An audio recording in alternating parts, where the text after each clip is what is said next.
chef, lui, il a le droit à plusieurs instruments d'écriture. De travail. De travail. Hein.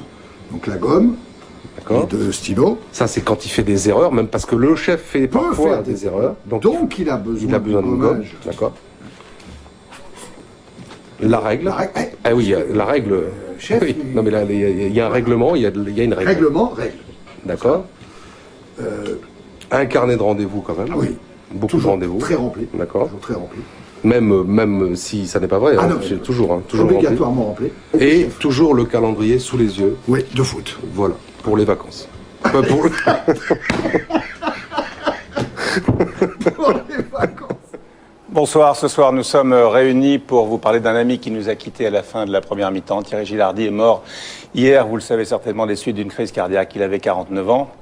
Ce soir, nous pensons tout d'abord à sa famille, à sa femme, ses 3 enfants. Et ce soir, nous voulons, tous ensemble,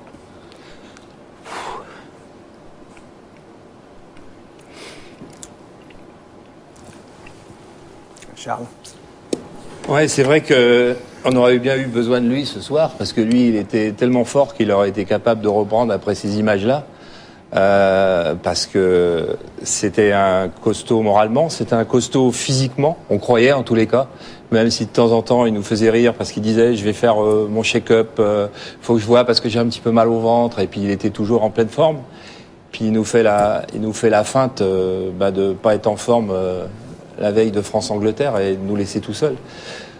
Ici il y a que des gens qui l'aiment, alors Michel, ça va être facile pour personne de Donc Bernard Laporte est la secrétaire d'État au sport, qui était entraîneur du Stade français, Serge Blanco, président de la Ligue de rugby, Max Guazzini, président du Stade français, parce que le rugby a tenu une grande place aussi dans la vie de Thierry, Stéphanie Renouvin qui a présenté les matinales avec Thierry sur les télés, Nathalie Yanetta qui faisait partie des amis proches de Thierry, Jacques Vendroux, ami de Thierry, et Charles donc, qui a dirigé les sports, et Pierre Yann qui est à mes côtés. On va écouter, si vous voulez bien, la dernière télé de Thierry, c'était dimanche dernier à Téléfoot, et il nous donnait rendez-vous.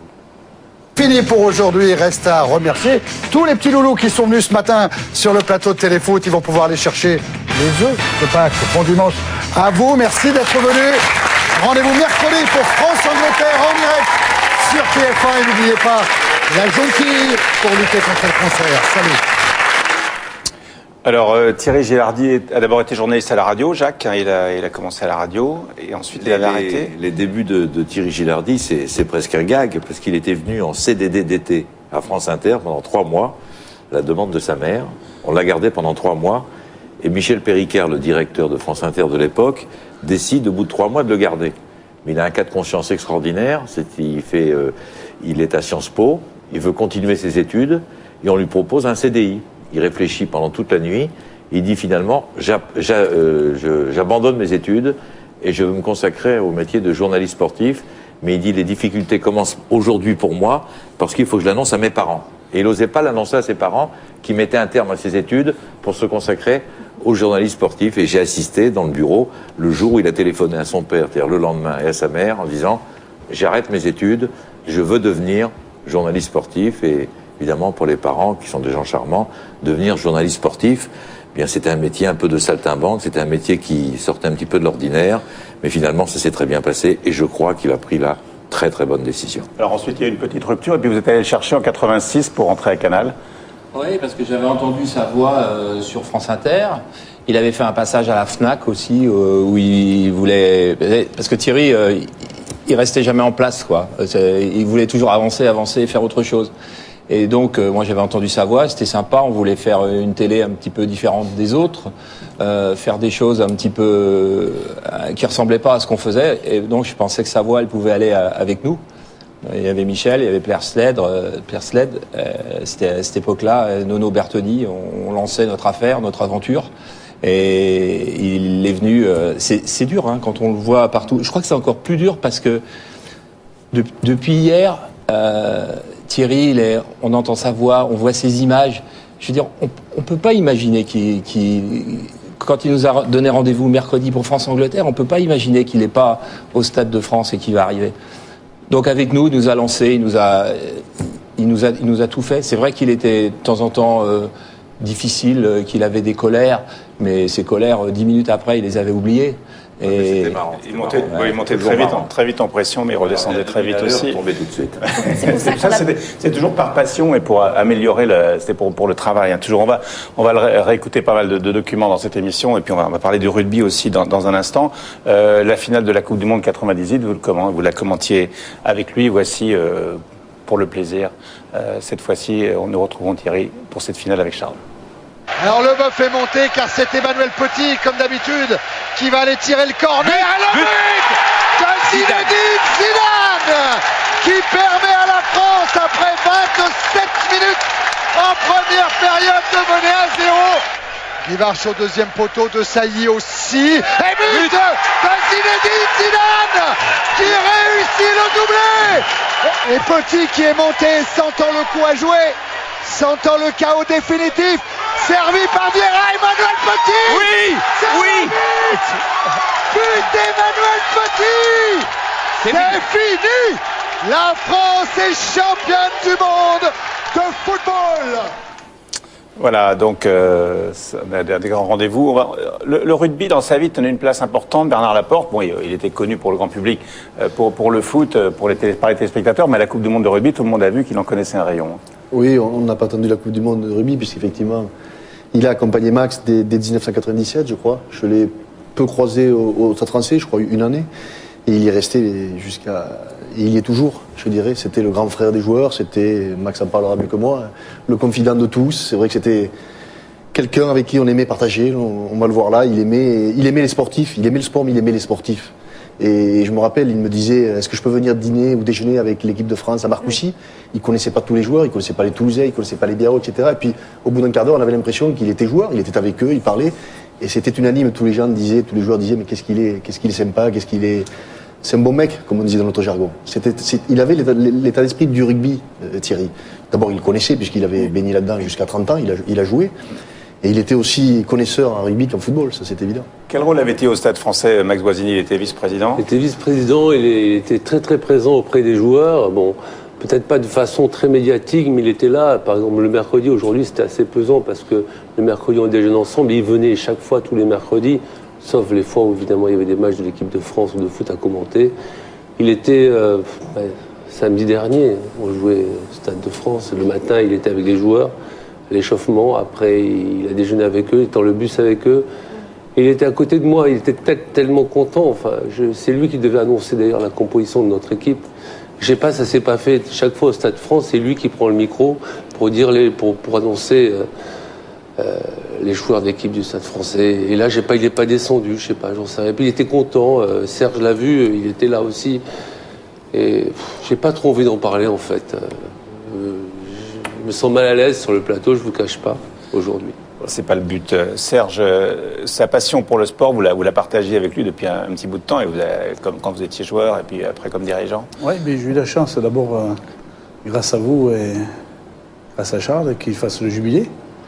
Et puis après, surtout, j'ai eu le grand bonheur de commenter une Coupe du Monde en 95 en Afrique du Sud, et où là j'ai passé un mois, mais alors un mois de rêve avec Thierry.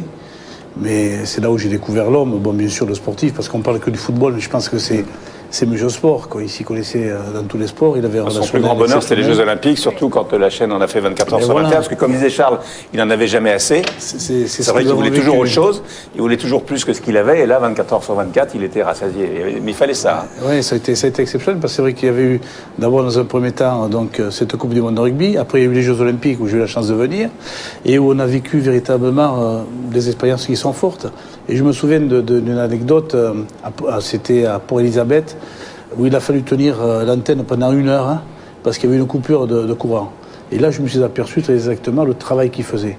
Parce qu'à récupérer des petites anecdotes à droite et à gauche, ça lui a permis après, derrière, de tenir l'antenne pendant 1 heure, où il m'a posé quelques questions, et où véritablement on est rentré dans le bain comme ça. Alors, vous faisiez référence à votre jubilé, on va voir précisément cet événement, c'était en 92, à Biarritz. Ouais. Agour, c'est le bonjour au Pays Basque, un Pays Basque qui va fêter aujourd'hui un de ses plus prestigieux représentants, un homme qui a porté pendant 16 saisons ce maillot rouge et blanc avec ce numéro 15, le maillot du Biarritz Olympique. C'est fini pour Serge Aguilera. Le public n'a pas encore tout à fait compris que Serge était en train de quitter la pelouse du stade d'Aguilera, embrassé par Sébastien Viard, c'est fait. Voilà, cette image de rugby, on va en voir d'autres, on va voir d'autres images de foot, on va entendre d'autres témoignages, on va écouter évidemment Nathalie, Stéphanie, Hervé aussi, bien entendu, et nous aurons le témoignage de Zinedine Zidane tout à l'heure, ça sera après la pub, à tout de suite.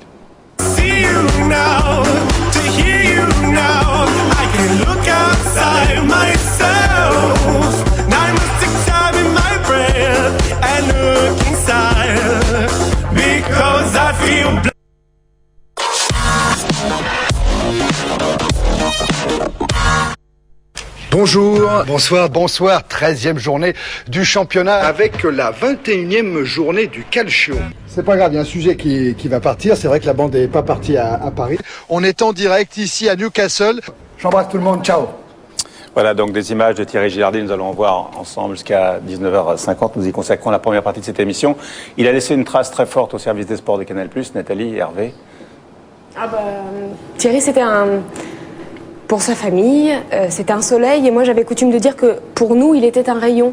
Il nous distribuait ses rayons. Et je vois Jérôme Revon qui est là-bas, et je pense à Paul et à tous ceux qui l'ont fait grandir, parce que Thierry nous a fait grandir. Il nous a tout appris, il nous a tout donné, y compris des avoines et des sévères. Et aujourd'hui, j'ai plus de soleil. Mais ma maman m'a dit un truc très juste ce matin, donc je vais le reprendre. Elle m'a dit peut-être, mais maintenant c'est une étoile. Alors l'étoile, c'est plus loin, c'est plus froid, mais ça brille, et ça brille même la nuit. Et Thierry ne me quittera jamais parce qu'il a toujours été mon guide. Et au service des sports, on est quelques-uns, avec Jean-Charles, encore une fois avec Nono, avec Jérôme, à avoir eu ce privilège. Je voudrais dire à Thierry merci, parce qu'on l'a rencontré. Il y a peu de gens qui ont eu cette chance. Je suis à la fois effondrée ce soir et puis en même temps révoltée, parce qu'à 49 ans, on meurt pas comme ça. On laisse pas Nathalie, on laisse pas Marie, on laisse pas Thibaut et on laisse pas Alexandre.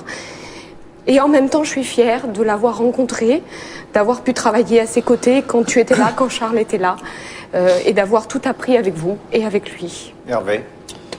C'est difficile après Nathalie, mais c'est vrai que je crois que c'était le grand frère de plein de gens dans la rédaction, mais je crois que ça allait au-delà de la rédaction de Canal. Je pense que c'est quelqu'un qui a beaucoup influencé toute une génération de journalistes, en gros la génération qui a commencé dans les années 90 et qui ont été influencés par sa présence, par son charisme. Alors c'est vrai que c'était pas toujours facile de travailler avec lui, parce qu'on l'a dit, c'était un personnage entier, mais qui avait une forme de générosité, de boulimie à la fois de la vie, de travail, et avec tout ce que ça engendrait, comme débord parfois, mais il a laissé une trace très forte. Ouais. Alors, il n'aimait pas qu'on dise journaliste sportif, parce qu'il disait on est journaliste. Hein, d'abord, il disait journaliste de sport, parce que soit on est sportif, soit on l'est pas, voilà. mais ça n'a rien à voir. Mettons les choses au point, journaliste sportif, c'est un journaliste qui fait du sport, ce qui est le cas aussi de tous ceux qui sont là, mais nous n'en sommes pas. Il savait tout faire aussi, c'est vrai qu'il savait tout faire, il a présenté les infos avec vous, Stéphanie, il a mis une palette très très large. Ça lui tenait très à cœur de redevenir journaliste tout court, justement, quand on a présenté la matinale, et il était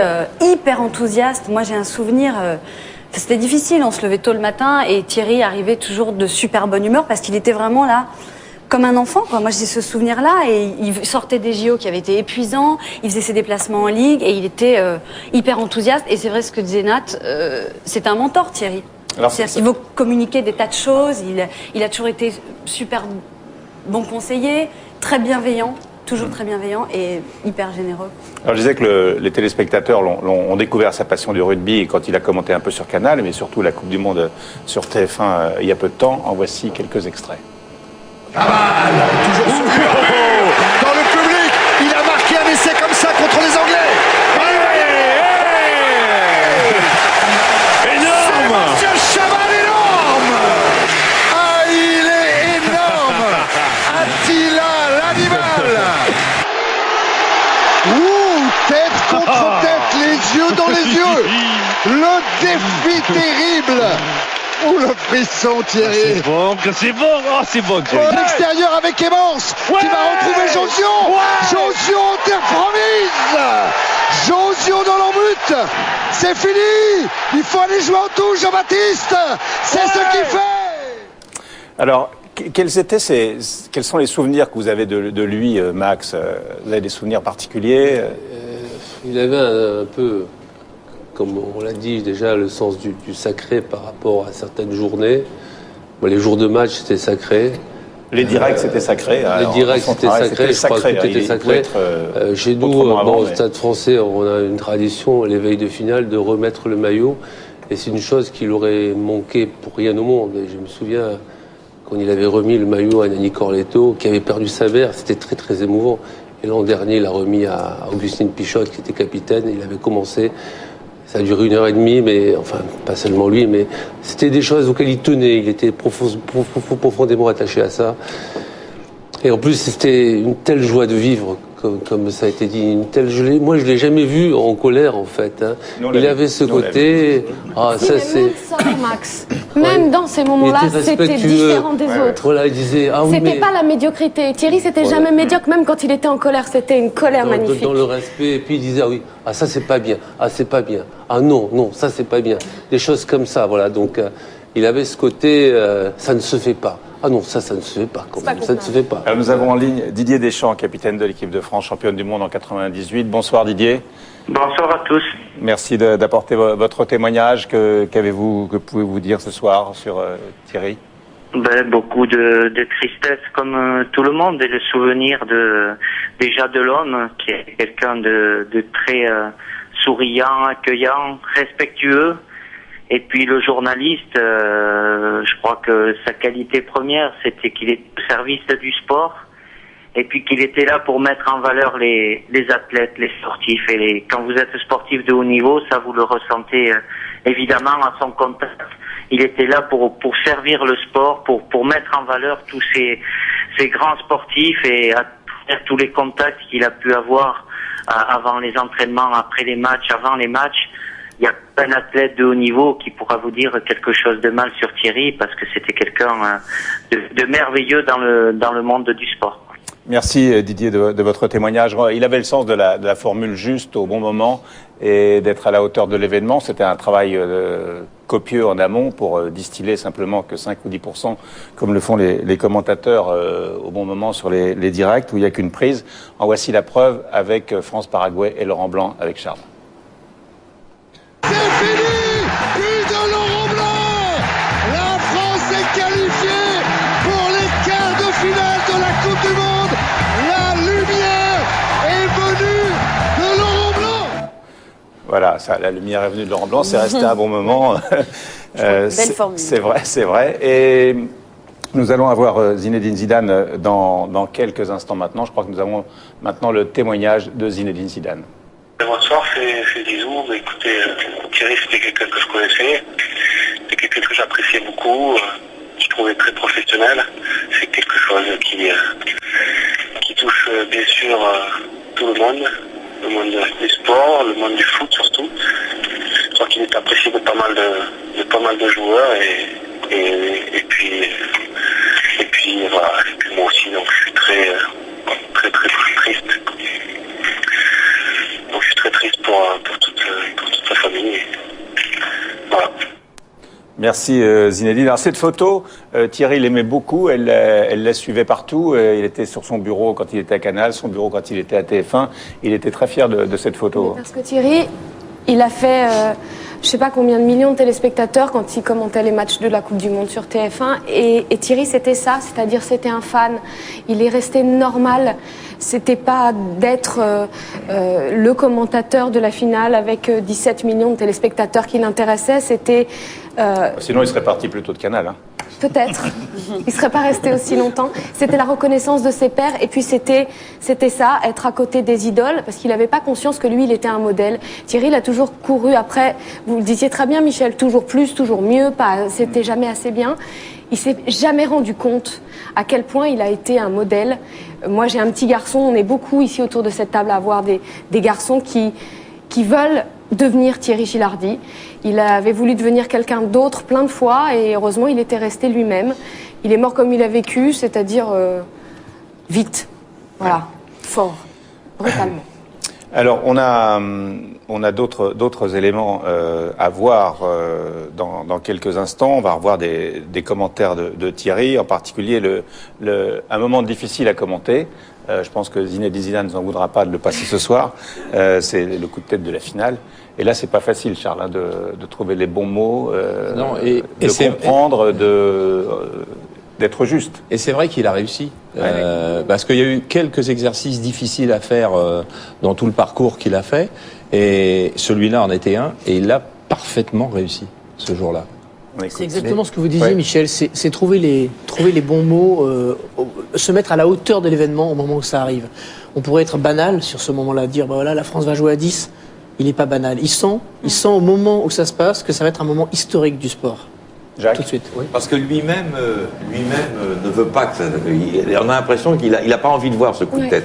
Donc il est comme tout le monde. Et donc il transmet aux téléspectateurs, enfin je veux dire, son émotion. Et je crois aussi que Thierry, il avait une qualité formidable, c'est que dans son subconscient, il aurait rêvé, et c'est sans doute pour ça qu'on fait tous ce métier de journaliste sportif, en tous les cas la plupart d'entre nous, journalistes sportifs, journaliste, point de suspension, sportif, si vous préférez. On a tous rêvé quelque part, soit d'être le meilleur gardien de but du monde, soit d'être le meilleur demi-mêlée du monde. Essayé, moi j'ai essayé, mais ça n'a pas marché du tout. Charles aussi. Charles aussi, et ça a mieux marché que Vendroux quand même.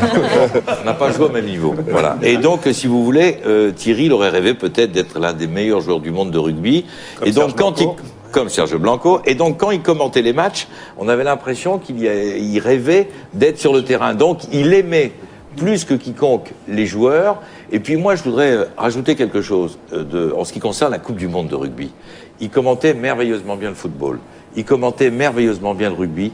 Et il a eu un apport, mais extraordinaire pour ton équipe de France, Bernard, parce que il a commenté simplement la Coupe du Monde de rugby aux téléspectateurs. Il y a beaucoup de gens qui ont un peu décroché par le passé parce que les règles étaient un petit peu compliquées. Lui, il a trouvé, Bernard, c'est vrai, les mots justes, les mots qu'il fallait, et il y a eu des millions de téléspectateurs qui se sont intéressés à la Coupe du Monde de rugby en grande partie grâce à lui. C'est vrai ou faux ? Je suis entièrement d'accord. Il vivait par procuration avec les joueurs. Voilà. C'est pour ça qu'il aimait être dans le bus avec eux, être dans le vestiaire à la mi-temps. Il aimait les sportifs. C'était pas pour faire, permettez-moi l'expression, le beau, mais il aimait être avec eux parce qu'il avait l'impression qu'il avait le maillot, qu'il jouait. Et c'est pour ça qu'il était bon à la télé. C'est parce qu'il avait un ressenti sincère et vrai. Je crois que c'est sa qualité. Et puis surtout compétent, parce que quand vous parlez du coup de tête de Zidane, quand j'ai revu le match, moi j'étais à Berlin, je l'ai revu après. Quand il parle, il sent que c'est fini. C'est vrai qu'il a plus envie de voir le coup de tête, mais surtout, et c'est là qu'il est compétent et apprécié de tous les joueurs, c'est qu'il sent que la France va perdre. Ouais. Non, pas toi, pas là, pas maintenant, il dit. Il prépare l'affaire. Complètement. Il prépare la défaite. Exactement. Et il se met à la place des gens. Exactement. Et récemment, je l'ai vu avec le blazer du Stade français.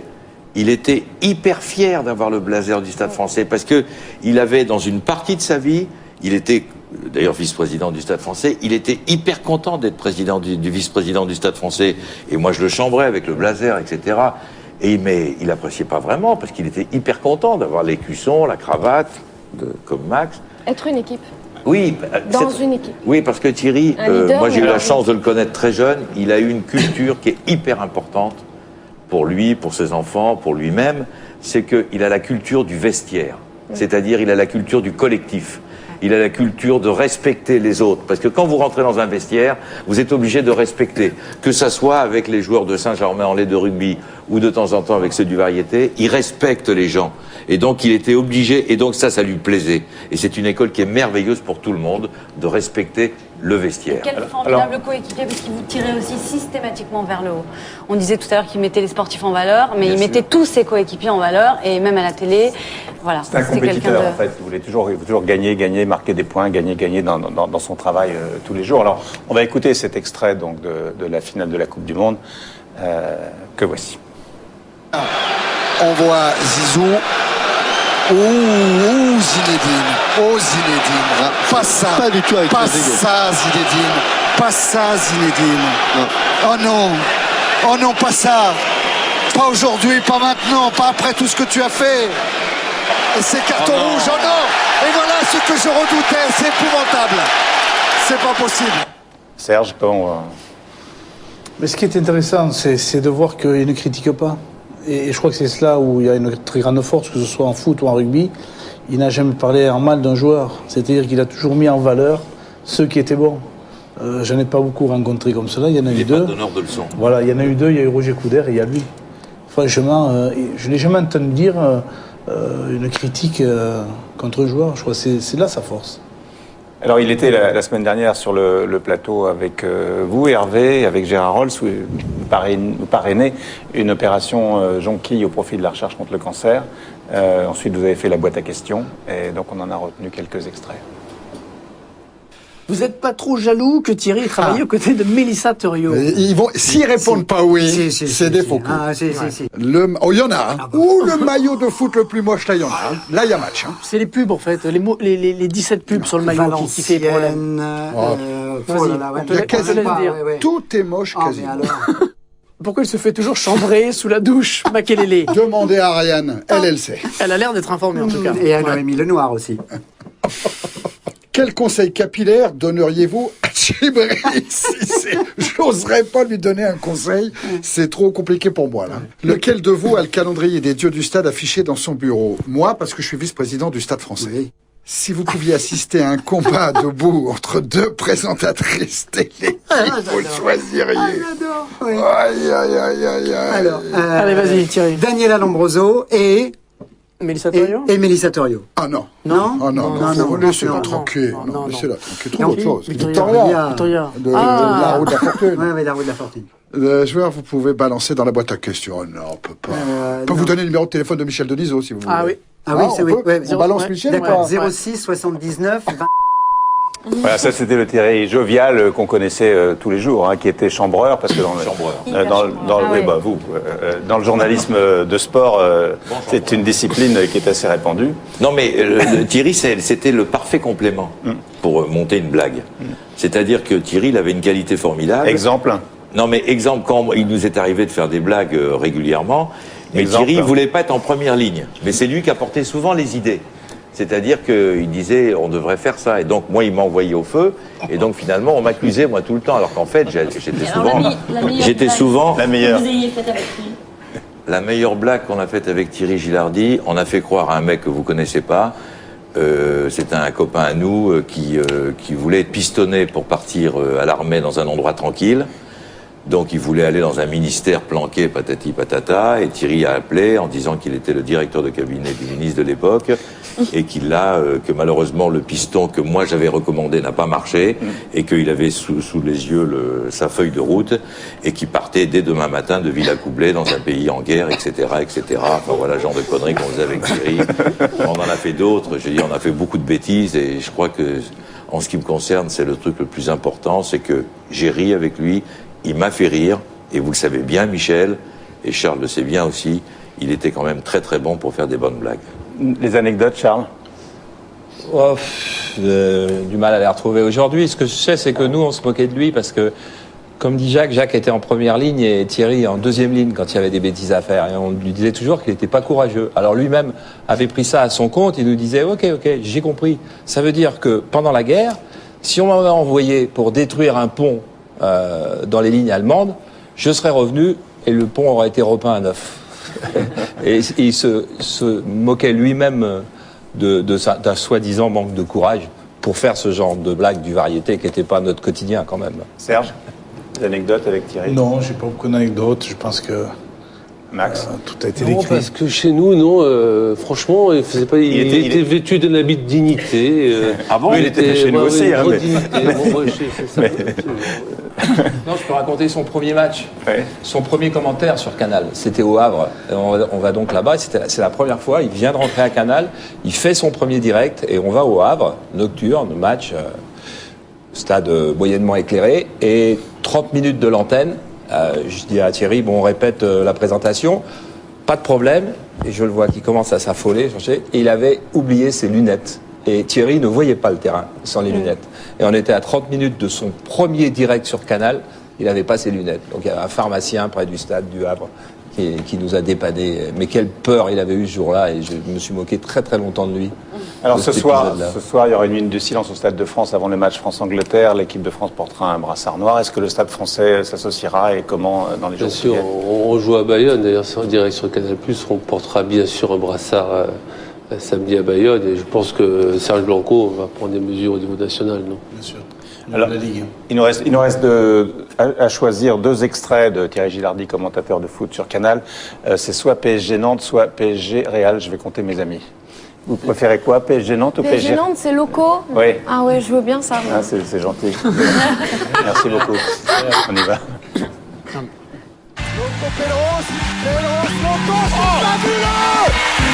C'est extraordinaire! But de Patrice Loco après 18 minutes en première période, un ballon qui n'a pas touché le sol et Nantes qui mène à 0. Voilà, donc nous allons maintenant appeler Louise Bourgoin pour la météo qui sera faite aujourd'hui de façon sobre. À tout de suite.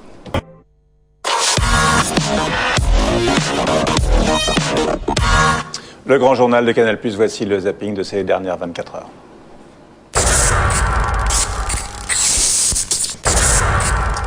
Voilà pour terminer cette première partie du grand journal consacrée à notre ami et confrère Thierry Gilardi. Je vais vous demander à chacune et à chacun d'entre vous de nous dire brièvement quelle est l'image qui vous reste aujourd'hui de Thierry, Nathalie. Une soirée en Corse, sur la terrasse chez Doumé avec du Landry, et on riait beaucoup. Jacques. Amour tout simplement de la vie, dans tous les domaines. Hervé. Ce sera pas une image, mais un mot, parce que c'était une voix aussi, Thierry. Ce sera une petite expression, un petit tic qu'il avait, c'est ça. C'est ça. Quand vous lui racontez quelque chose, il te dit toujours c'est ça, ça veut dire je t'écoute, quoi. Et en on fait. entend tout ça. Ouais. Max. Ça joue dans les vestiaires après une victoire. Stéphanie. C'est bonjour, je crois. C'est bonjour dans la vie et c'est bonjour à l'antenne. Hop, la caméra s'allumait et il était tellement content d'être là où il était, quoi. Voilà. Serge. Le petit coup de rouge et de saucisson après la victoire du Stade français samedi dernier. Bernard. Son sourire, que l'on voit encore là, qui en disait beaucoup. Charles. Ouais, je suis un peu comme Stéphanie, c'est quand il prenait l'antenne et qu'il disait bonjour. Dès qu'il avait dit bonjour, on savait qu'on allait passer un bon moment. Merci à vous tous d'être venus témoigner ce soir donc pour parler de Thierry. On va se quitter quelques instants pour retrouver les Guignols. Yves Lecoq n'était pas d'humeur ce soir et on comprend à intervenir dans le grand journal pour parler de Thierry Gilardi, mais on va retrouver les Guignols en formation normale dans quelques instants. À 20h10, nous avons rendez-vous avec Manu Katché et avec Patrick Sébastien. On parlera peut-être encore de Thierry avec Patrick Sébastien, le président du CA Bréviste. Et ce sera tout à l'heure, après les Guignols, à 20h10. Merci beaucoup à vous tous et à vous toutes et à tout à l'heure.